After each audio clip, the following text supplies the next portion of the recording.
What's up guys, welcome to Munchkins Gaming, where we take your gaming to the next level. This is Munchkins logging in to bring you another Dissidia Final Fantasy Opera Omnia video, and welcome back to another video guide.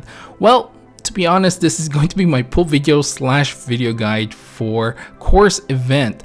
And the two main reasons why I decided to put these two videos together is number one, when I was recording the pull video, I didn't really record my reaction. I just recorded out of the sake of recording.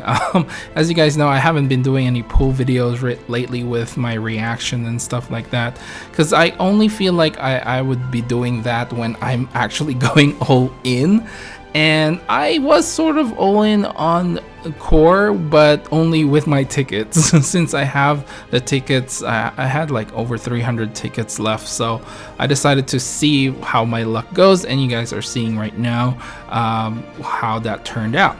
The second reason why I decided to do this, fuse these two videos together, is when I finally finished the Lufenia fight, I noticed that the entire fight only took me about 8 minutes or so. So I thought that was a little bit short, so I kind of just decided, let's just do these together. Anyway, like and subscribe if you haven't already, because it does help the channel, guys, and I would really appreciate it if you do. And now, without further ado, you might be watching the pull video, but we are going to go straight into the Lufenia fight.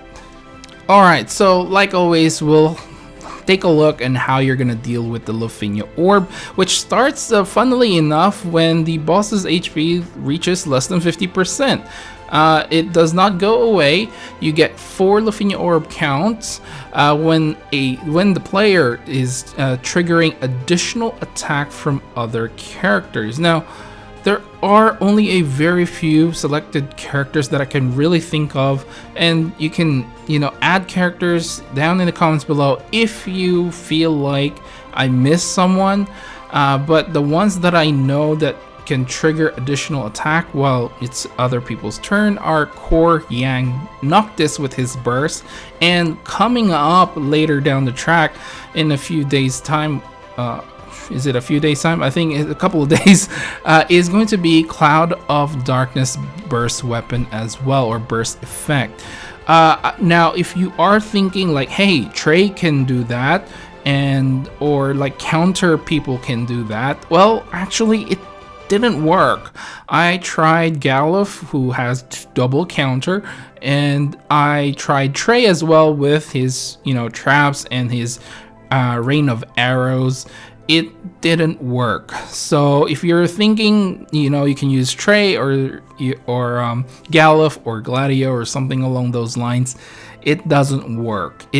For some reason, it does not count it as an additional attack on other players or other characters. I don't know how it exactly does that. Maybe it thinks that the Trey attacks are counted as traps rather than anything else. So yeah, so if you feel like I missed someone, then go ahead, list them down in the comments below. I know in the JP version, Rem can do a follow-up attacks as well, or additional attacks.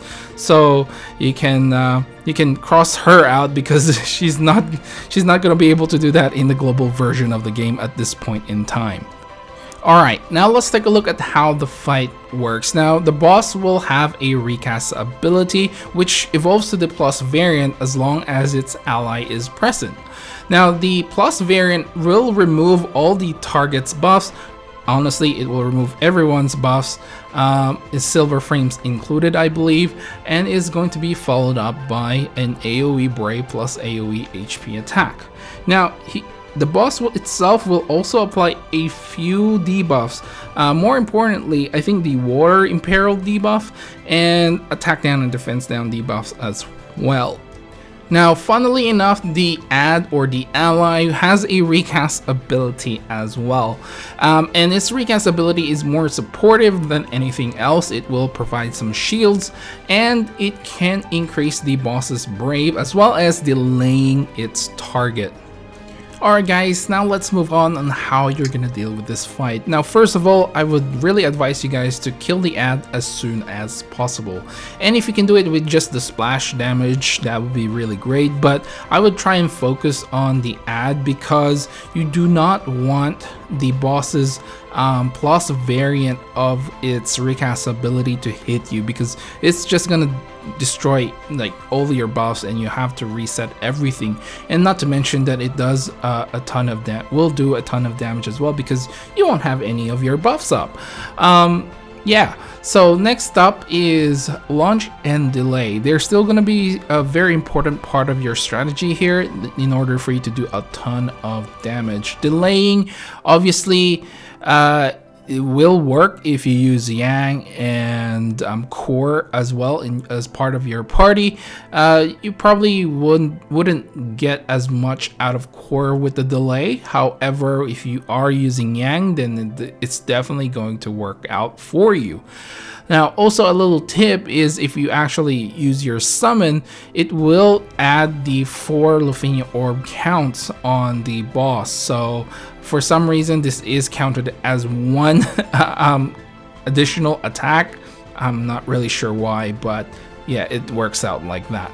Now, my final tip is if you are using Noctis's Burst or even Cloud of Darkness, if you get her later on and you decide to come back here, is you do have to time it quite right, because you know, the burst effects only last for a certain amount of time, and if you can delay their turns, then obviously it's gonna work out well for you.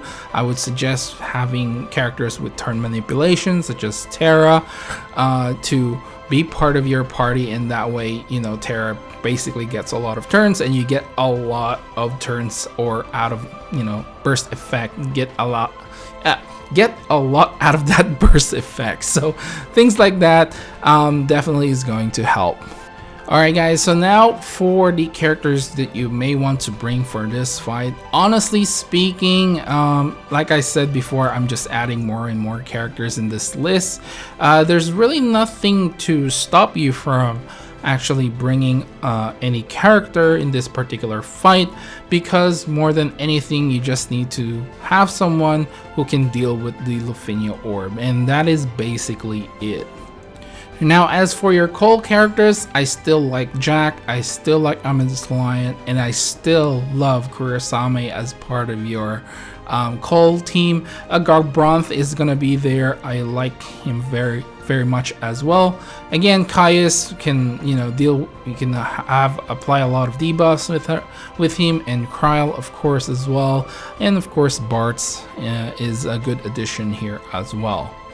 Now as for the party compositions guys, the main team that I'm going to recommend is the team that I went with, which is Core, Tifa, and Porom.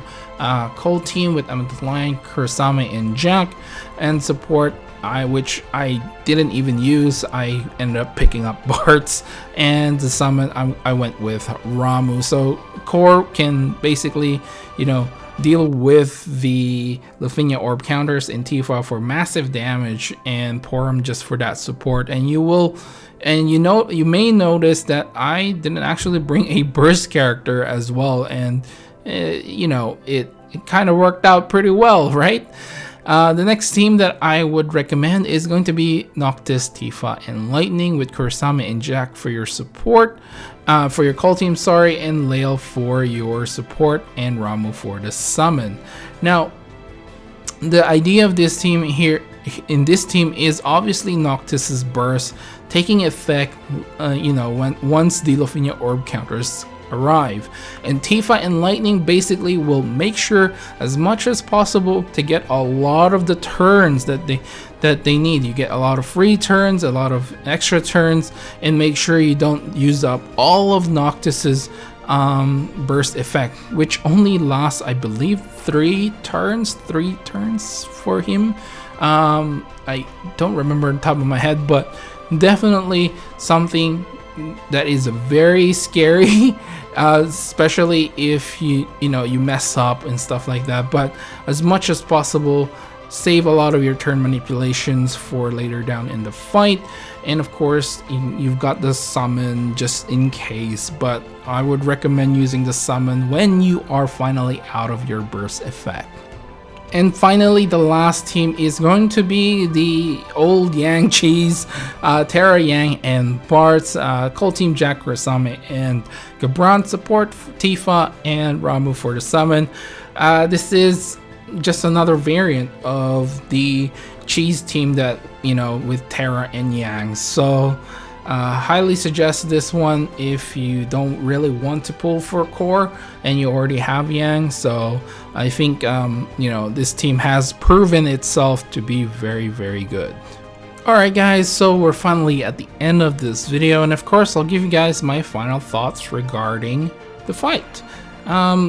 Honestly speaking, like I said earlier in the video, this fight only took me 8 minutes or so. With normal Lufenia fights normally take more than 10 to 15 minutes.